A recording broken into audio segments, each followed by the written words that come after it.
much, everybody. This is a case where if they can do this to me, they can do this to anyone. These are bad people. These are, in many cases, I believe, sick people. When you look at our country, what's happening where millions and millions of people are flowing in from all parts of the world, not just South America, from Africa, from Asia, from the Middle East. And they're coming in from jails and prisons, and they're coming in from mental institutions and insane asylums. They're coming in from all over the world into our country.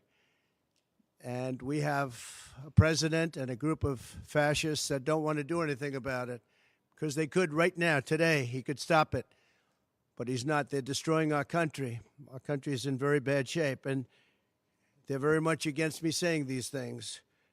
They want to raise your taxes by 4 times.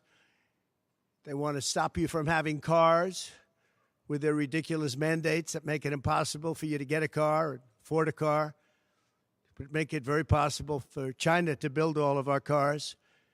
It's a very serious problem that we have. We just went through one of many experiences where we had a conflicted judge, highly conflicted. There's never been a more conflicted judge. Now, I'm under a gag order, which nobody's ever been under. No presidential candidate's ever been under a gag order before.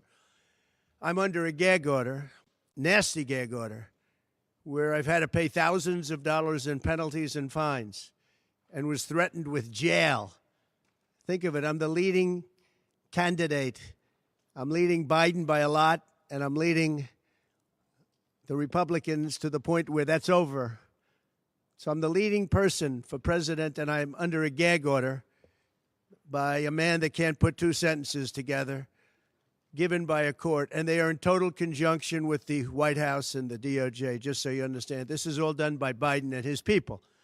Maybe his people more importantly. I don't know if Biden knows too much about it, because I don't know if he knows about anything.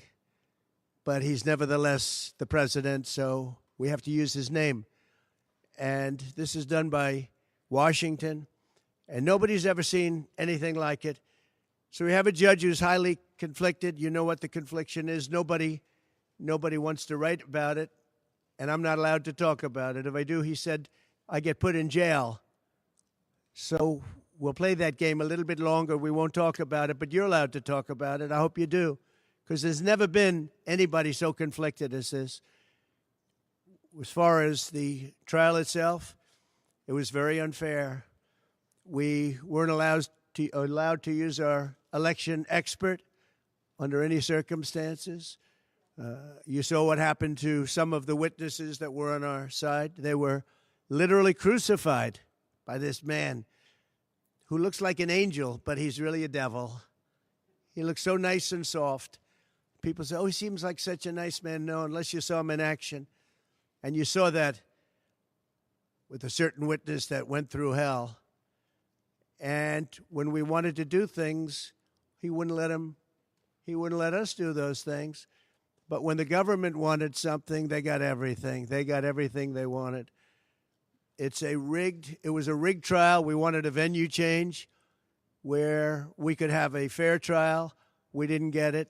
We wanted a judge change. We wanted a judge that wasn't conflicted. And obviously he didn't do that. Nobody's ever seen anything like it. We had a DA who was a failed DA. Crime is rampant in New York, violent crime. That's what he's really supposed to be looking at. Crime is rampant in New York.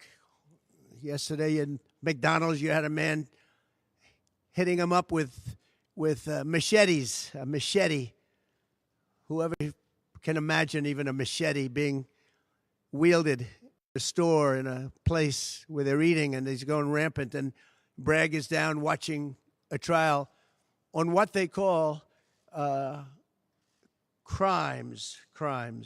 They're falsifying business records. That sounds so bad. To me, it sounds very bad. You know, it's only a misdemeanor, but to me, it sounds so bad. When they say falsifying business, that's a bad thing for me. I've never had that before. I'm falsifying. You know what falsifying business records is? In the first degree. They say falsifying business records. Sounds so good, right? It means that legal expense I paid a lawyer, totally legal. I paid a lawyer a legal expense. And a bookkeeper, without any knowledge from me, correctly marked it down in the books. A very professional woman, highly respected, she testified, marked it down in the books as a legal expense. So a legal expense, paid a lawyer, is a legal expense in the books. It's not sheetrock, construction, or any other thing. It's a legal expense. Think of that. This is what the falsification of business records were. And I said, what else are you going to call it? What else are you going to call it? Now, I would have testified. I wanted to testify. The theory is you never testify, because as soon as you testify, anybody, if it were George Washington, don't testify, because they'll get you on something that you said slightly wrong, and then they sue you for perjury. But I didn't care about that. I wanted to. But the judge allowed them to go into everything that I was ever involved in, not this case, everything that I was ever involved in, which is a first. In other words, you could go into every single thing that I ever did. Was he a bad boy here? Was he a bad boy there? And my lawyer said, what do you need to go through? And all you wanted to do is testify simply on this case, because I would have loved to have testified. To this day, I would have liked to have testified. But you would have said something out of whack, like it was a beautiful sunny day and it was actually raining out. And I very much appreciate the big crowd of people outside. That's incredible what's happening. The level of support has been incredible. So the whole thing is legal expense was marked down as legal expense. Think of it. This is the crime that I committed, that I'm supposed to go to jail for 187 years for. When you have violent crime all over this city at levels that nobody's ever seen before, where you have businesses leaving, and businesses are leaving because of this, because heads of businesses say, man, we don't want to get involved with that. I could go through the books of any business person in this city, and I could find things that, in theory, I guess, let's indict him, let's destroy his life. But I'm out there, and I don't mind being out there, because I'm doing something for this country, and I'm doing something for our Constitution. It's very important, far beyond me. And this can't be allowed to happen to other presidents. It should never be allowed to happen in the future. But this is far beyond me. This is bigger than Trump. This is bigger than me. This is bigger than my presidency. And the people understand it, because I just see a poll just came out, the Daily Mail. That was the first one, came out, was done last night right after the verdict, where I'm up 6 points. 6 points from what we already were. We were leading fairly substantially. We're up 6 points in the Daily Mail poll. Now, maybe other polls come out and it says something differently. But a lot of people have predicted it, because the public understands, and they understand what's going on. This is a scam. There's a rigged trial. It shouldn't have been in that venue. We shouldn't have had that judge. He should have allowed us to have an election expert. We had the best expert, most respected expert, head of the Federal Elections Commission. He was all set to testify. He was waiting for 2 days. And when it was his turn, Bragg's people protested, and the judge knocked him out, said you can't testify. He actually said you can't testify for anything having to do with the trial. You can say what the federal elections is. Well, that doesn't help. Everybody knows that. But you can't testify. So essentially, he wasn't able to testify. Other people weren't able to testify. But with these people, they were able to use people salacious. By the way, and nothing ever happened. There was no anything. Nothing ever happened, and they know it. But they were as salacious as they could be, and it had nothing to do with the case, but it had to do with politics. And do you notice the timing? The timing was perfect. This case was dead. It was dropped by every agency, every governmental board. It was dropped by the highly respected Southern District. They said, no, there's no case here. It was dropped by federal election, and that's what it's about. This is about a federal election, not a state election. You're not even allowed to look at it. They took the state and the city, and they went into a federal election. They're not allowed. The people from federal election, Southern District, and Washington dropped the case. Everybody dropped the case. There was no case. Cy Vance dropped the case. And when Bragg came in, he said, this is the most ridiculous case I've ever seen. And who would have a certain person, again, gag order, who would have a certain person like this ever testify? He said, this is essentially one of the worst people I've ever seen ever to testify. He said, the craziest case I've ever seen, this is Bragg. Then when I announced I was running for president, a long time later, they decided to revive this case. And they got a judge, Judge Marchand, who was responsible for another case that was also brought. It destroyed the life of a very good man, by the way. Destroyed the life of a very good man who went to prison once, and then they just put him in prison again because they said he lied. He didn't lie. I looked at the statements he made. In fact, he didn't remember something, and they put him in jail. Again, they've destroyed him. With me for many years, he was an honorable person. He was an honest man. And if you look at what he did, supposedly, it never happened. There's never been anything like this. Over the education of his grandchildren. He didn't report that he had a car or 2 cars on his income. I don't know. I wonder how many people here have cars. I wonder how many people said, oh, gee, I have a car that's worth X dollars. How do you even figure it? And I guess you do have to report it, but I would say probably almost nobody does. Nobody even thinks about it. They put this man, they destroyed this man, but they put him in jail again because they didn't want him to testify. They didn't want him to testify. That's why he went to jail. They put him in jail twice. He's 77 years old. Now, normally I'd say that's an old guy, but I don't feel 77. Nobody ever says that about me. I'd like them to say, gee, we have to have a little sorrow for this man, because they just don't say that about me, but maybe I'm better off that way. I think I'm probably better off that way. But they put him in jail twice. And you have to see what they put him in jail. And he was threatened by the judge. This man was told, you're going to get 15 years in jail if you don't give up Trump. And he was told that. You're going to get 15 years in jail.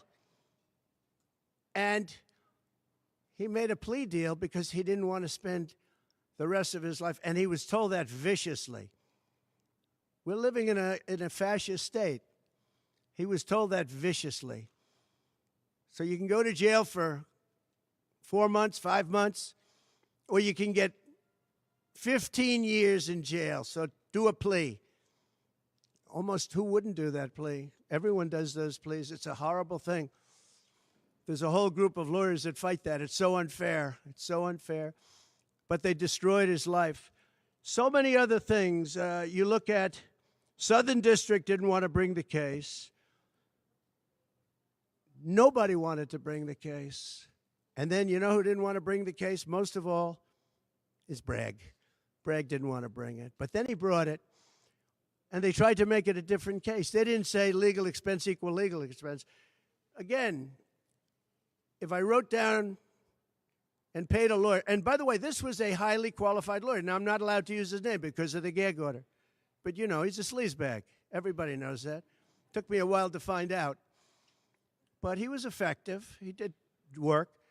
But he wasn't a fixer. He was a lawyer. You know, they like to use the word fixer. He wasn't a fixer. He was a lawyer. At the time, he was a fully accredited lawyer. Now, he got into trouble not because of me. He got into trouble because he made outside deals, and he had something to do with taxi cabs and medallions, and he borrowed money. And that's why he went. And then he pled to three election violations. And as soon as I saw that, I said, I wonder why he did that. He pled. He took a deal. Now, he took a deal because he wanted to get off. In other words, I'll take a plea deal, and I want to get off. And he wanted to make a deal with the Southern District. And they wrote the worst report I think I've ever seen on any human being, other than the report that was written on James Comey by the Inspector General, a very great Inspector General, actually. Wrote a report that was so bad. This one was possibly worse. The Southern District, the judge didn't let us use it. He said, it's hearsay. I said, it's not hearsay. Wouldn't let us use it. This is about the man.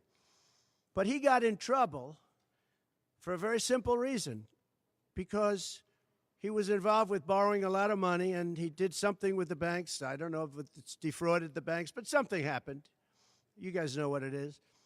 And then in addition to that, he gave up on three things where he wasn't guilty. In fact, they were going to testify in that. The head of the FEC, the Brad Smith, the election expert, #1 rated in the country, who was going to testify.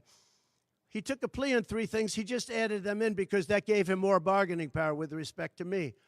But the three things that he pled on, having to do with the election and having to do essentially a little bit with me, they weren't crimes. They weren't crimes. Nor is paying money under an NDA. So we have an NDA, non-disclosure agreement. It's a big deal, a non-disclosure agreement. Totally honorable, totally good, totally accepted. Everybody has them. Every company has non-disclosure agreements. But the press called it slush fund and all sorts of other things. Hush money, hush money. It's not hush money. It's called a non-disclosure agreement. And most of the people in this room have a non-disclosure agreement with their company. It's a disgrace. So it's not hush money. It's a non-disclosure agreement, totally legal, totally common. Everyone has it.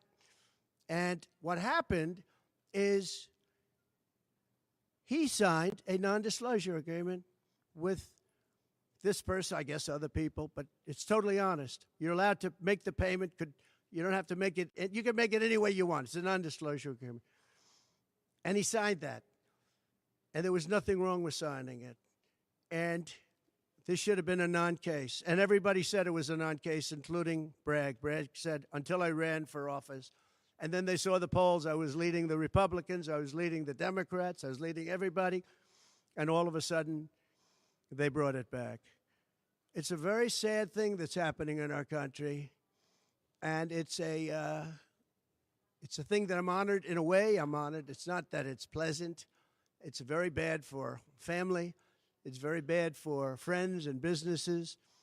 But I'm honored to be involved in it because somebody has to do it. And I might as well keep going and be the one. But I'm very honored to be involved because we're fighting for our Constitution. The money that was paid legally. There was nothing illegal.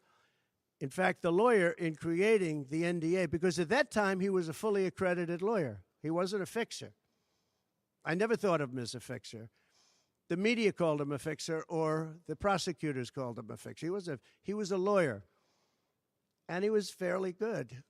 Later on, I didn't like what he did. I didn't like, for instance, I didn't like that when I became president, he went around and made deals with companies. When I heard that, he was gone. He was gone.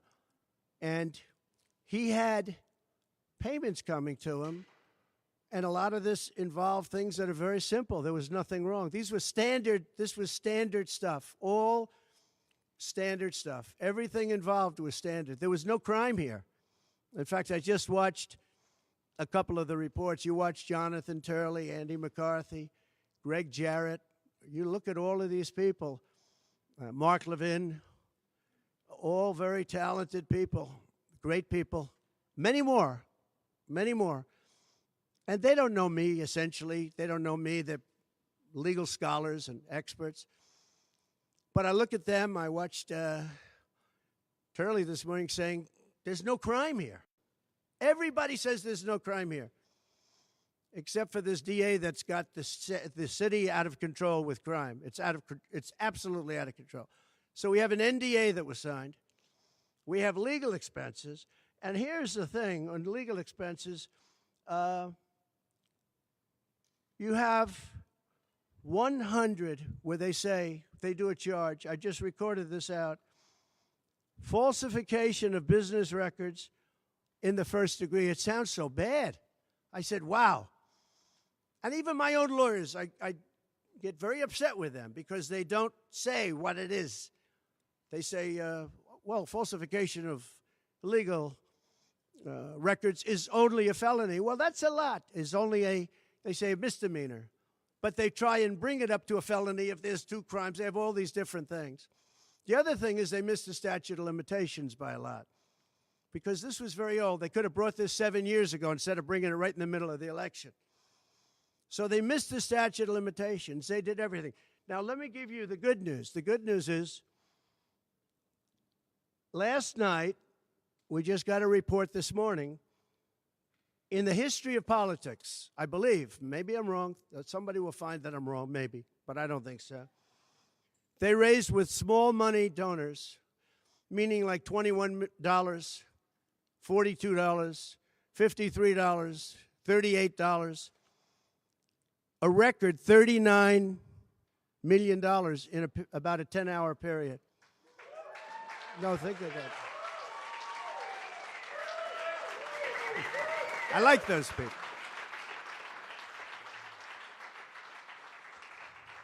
Because so far, I guess it's backfiring. Now, I don't know. I'd rather not have it happen. I don't want to have it backfiring. I don't want to win this thing legitimately, not because they were stupid and did things that they shouldn't be doing. They shouldn't have brought this case. They were saying it this morning. This is a case that should not have been brought. I watched Andy McCarthy say this is a case that should not have been brought. And that was this morning. But they all say that. Every legal scholar has said it. And these are great people. They really understand the law. The other thing, a poll just came out. The first poll, I don't know, maybe others will be bad. But a poll just came out a little while ago. The Daily Mail. Does anybody read the Daily Mail? It's very good. They have a good poll. At least I like it today. And the people of our country know it's a hoax. They know it's a hoax. They get it. You know, they're really smart. And it's really something. So we're going to be appealing this scam. We're going to be appealing it on many different things. He wouldn't allow us to have witnesses. He wouldn't allow us to talk. He wouldn't allow us to do anything. The judge was a tyrant. And you got to see that with Bob Costello. A fine man. I've never seen anything like it. And neither has anybody that was in that courthouse where he demanded that the courthouse be cleared. Now, the good news is most of the people in the courthouse were the media. And anybody that was in the media, if you're fair, you'll say, wow, that was anger. That was crazed. He was crazed. And the reason that Bob Costello acted a little bit upset, which I think he has a right to, was that every question he was being asked was being objected to by the other side and sustained by the judge. Sustained. I think he did it many times. I don't know what the number, many times. Even I was sitting there saying, and these were basic questions. And I never saw anybody treated that way by a judge. And I've been treated very badly by two other judges also, because it's all the same thing. And it all comes out of the White House. Crooked Joe Biden, the worst president in the history of our country. He's the worst president in the history of our country. The most incompetent. He's the dumbest president we've ever had.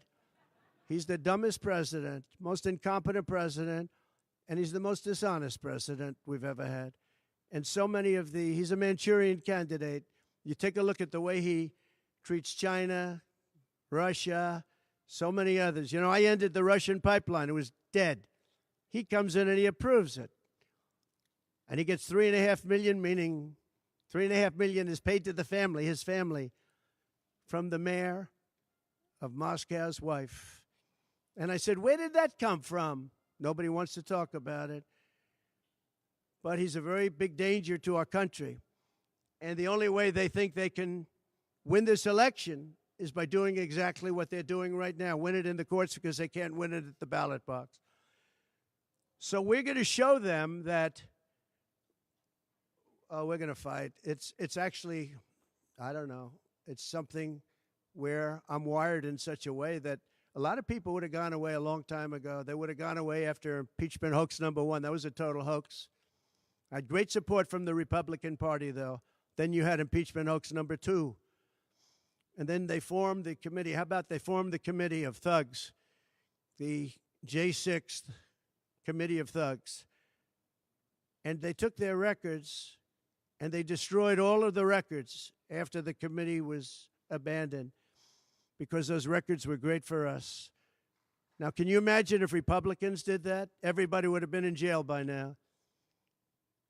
think of it, the unselect, I call it the unselect, they call it select committee, I call it the unselect committee of thugs. They meet, it's 100% Democrat and 2 past Republicans that are no longer Republicans, that are no longer in business anymore, thank you. But it was all Democrats and 2 wayward Republicans. Liz Cheney and crying Adam Kinzinger. He cries every time he goes on television. He's the most emotional human being I think I've ever seen. And that was our representatives. These 2 people were our rep. So they had all this stuff that they're leaking. And then when it came time to look at the records, like where the police said and the Capitol Guard said that I supplied, think of it, that I recommended as many soldiers or National Guard as you want. 10,000.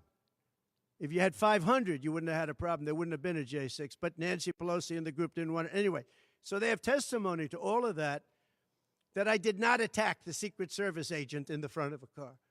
You know, these are strong people. And I supposedly went to the driver, and I grabbed him around the neck. And he rebuffed me, and then I went to the other guy, who I think is a black belt in karate, and he's slightly younger than me, maybe 35 years, 40 years, 50 years. And I grabbed him around the neck and said, he's a black belt in karate. They know how to get somebody from around their neck. They would have gone like this, and that would be the end of that. Actually, I had a friend that said, you shouldn't dispute that. That makes you look like the toughest cookie we've ever seen. You should have let that go on. But the fact is, it never happened. It was all made up. And that was proven to be made up. It proved to be a false story. And they deleted and destroyed all of that information, every ounce of it. We're dealing with a corrupt government. We have a corrupt country. Our elections are corrupt. Our borders are open. Our borders are going to be closed very soon. November 5th is going to be the most important day in the history of our country. Now, when I say that, because my people are always saying, do this, because we're fighting for America, DonaldJTrump.com. I hope everybody watching right now, DonaldJTrump.com, because it really makes a difference. They have a lot of money on the other side. I don't know where they get it. Nobody knows where they get it. But for some reason, they get money. But they're not on the side of our country. In many ways, I think they hate our country. Who on earth can want open borders where people are allowed to pour in from countries unknown, from places unknown, from languages that we haven't even heard of? We have people sitting in schools with languages where very few people have ever even heard of these languages. It's not like Spanish or French or Russian. Languages unknown. We have people coming from corners of the globe, and many of them are not good people.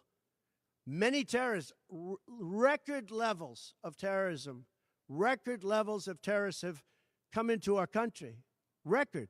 They've never seen anything like it. You know, there was a report that in 2019, I don't believe this, by the way, the media gave it, and it was good for me, believe it or not. They said in 2019, there were no terrorists recorded that came into our country. I don't believe that. I don't think that's possible. But 2019 was a Trump year. I don't believe that that could be possible. But they said no terrorists came into our country. So let's say it was close. Let's say it was close. But now record levels of terrorists, record levels, the highest level we've ever seen of terrorists are pouring into our country. You have China with just in the last few months, 29,000 people came in, and I looked at them on a line, and they look like perfect soldiers. They're almost all male, from 19 to 25. It looks like a recruiting exercise. They have beautiful tents. They have propane stoves. They have cell phones, the best you can buy. I said, what's going on? It looks like they're building an army right in our country. Now, I don't think that would happen, right? We're losing our country. And I really think that this is an event, what took place yesterday with this judge. Look, we have conflicted, but he's a crooked judge, and you'll understand that. And I say that knowing that it's very dangerous for me to say that, and I don't mind, because I'm willing to do whatever I have to do to save our country and to save our Constitution. I don't mind.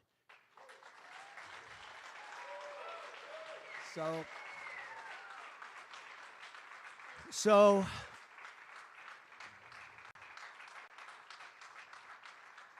thank you. So we will continue the fight. We're going to make America great again. Very simple. When people fight MAGA, they say, we're going to fight. I watch Biden. We're going to fight MAGA. We're going to stop MAGA. It's make America great again.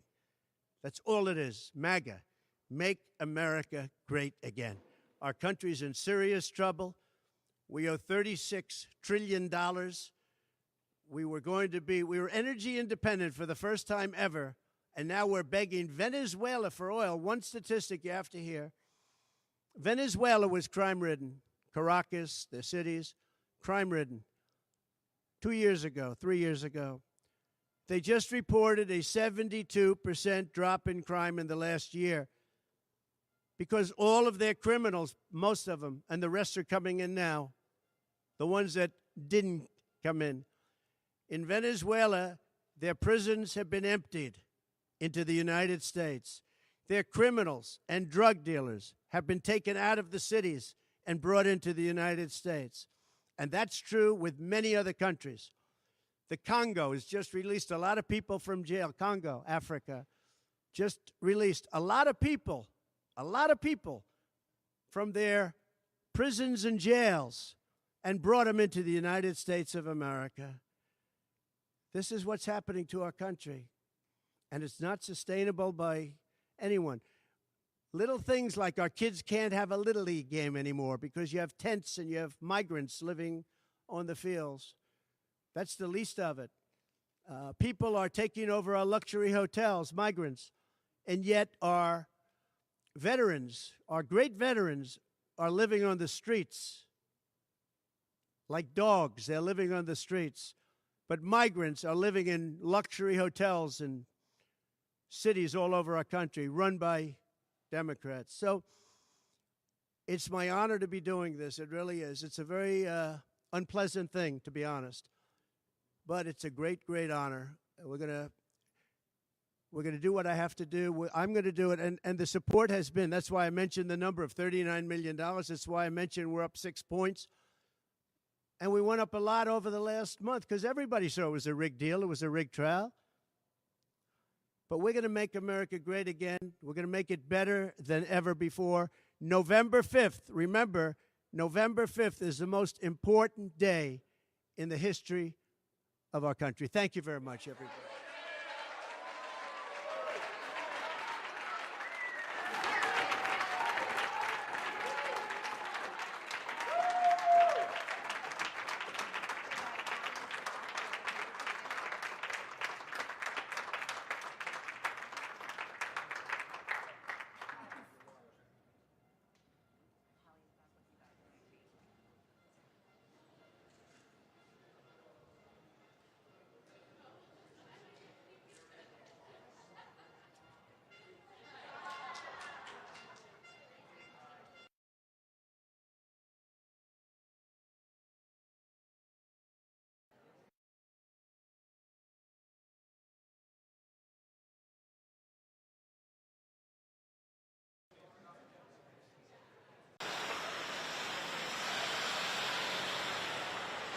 Speech is over.